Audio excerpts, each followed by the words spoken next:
How we respond to shame matters. Reintegrative shaming separates the deed from the doer.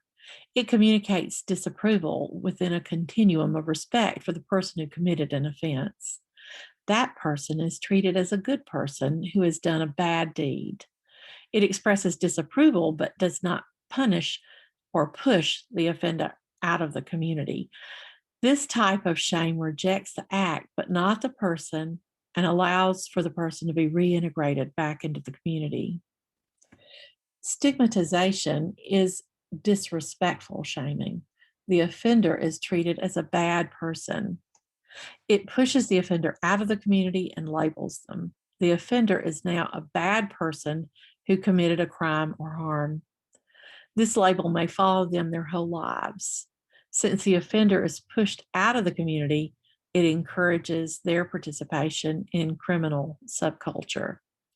Stigmatization is unforgiving.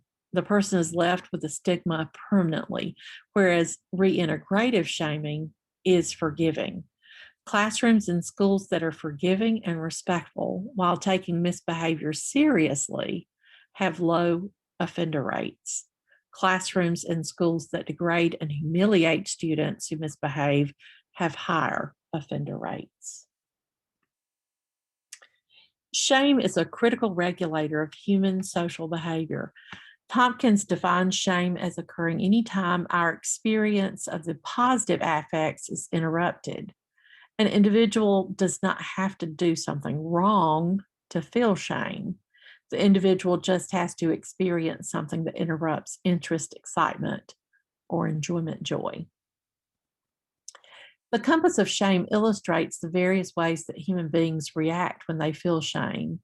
The four poles of the compass of shame and behaviors associated with them, starting from the top and moving clockwise, are withdrawal, attack self, avoidance, and attack others. Withdrawal is the reaction of isolating oneself, running and hiding. Attack self is characterized by self put downs. Avoidance is achieved by denial, abusing drugs, and distraction through thrill seeking. Attack others behavior includes turning the tables, lashing out verbally or physically, and blaming others. The attack other response to shame is responsible for the proliferation of violence in modern life. Restorative practices, by their very nature, provide an opportunity for us to express our shame along with other emotions, and in doing so, reduce their intensity. In restorative conferences, for example, people routinely move from negative affects through the neutral affect to positive affects. As we think about the affect of shame and humiliation, let's consider classroom practices. One practice aimed at improving student behavior is the use of clip charts. Think about it. Does the practice ultimately change behavior? Does the practice help or hurt the relationship?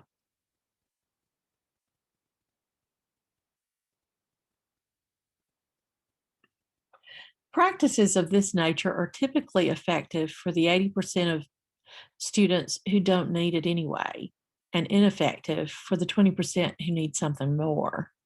Public shaming practices hurt relationships and don't allow students to separate the deed from the doer. Our students internalize this experience. For a more personal perspective on the clip chart practice, let's look at it applied to adults. Suppose that located near the sign-in sheet in the front office, there is a clip chart for teachers. After completing evaluations, administrators use clips to indicate where teachers are performing. Ms. Anderson has been identified as developing. Mr. Johnson is considered distinguished. Ms. Celadon is also in the developing category, and Ms. Mooring was rated as beginning. How would you feel about having a pen with your name clipped to the chart? When you are a teacher, the day can start with a carefully crafted set of lesson plans with everything in order. Then chaos threatens. The bus may seem full of chickens and the route may seem to be a rocky road. There are definitely no brakes on the bus because you just have to keep going. And it's your job to provide colorful and informative commentary. So, how do you gain the skills to handle driving the bus backwards without endangering anyone? Being self aware and developing self moderating skills help you on the journey. Self awareness is the ability to be aware of one's inner life, one's emotions, thoughts, behaviors, values, preferences, goals, strengths, challenges, attitudes, mindsets, and so on, and how these elements impact behavior and choices. Skills that develop self awareness include labeling and recognizing your own emotions, identifying what triggers your emotions, analyzing emotions and how they affect others, understanding the relationships between your emotions, thoughts, and behaviors, recognizing your needs, values, judgments, and biases, identifying personal strengths and areas for growth, practicing self compassion, cultivating self confidence, positive self regard, a growth mindset, and optimism. Here's a simple example of how a teacher's self awareness helped in a situation. A new teacher who is self aware noticed his fearful emotional response on his first day of teaching. He felt his heart beat faster and his stomach clench as he worried about making a good first impression on students. He wanted to run out the door before the students entered the classroom, but then he recognized this behavior is a result of his emotions and thoughts running amok. He accepted that these reactions can occur when he experiences anxiety. Self awareness is one of the foundational essentials in the shift to being restorative. The article, The Importance of Teacher Self Awareness in Working with Students with Emotional and Behavioral Disorders, was published in the journal Teaching Exceptional Children.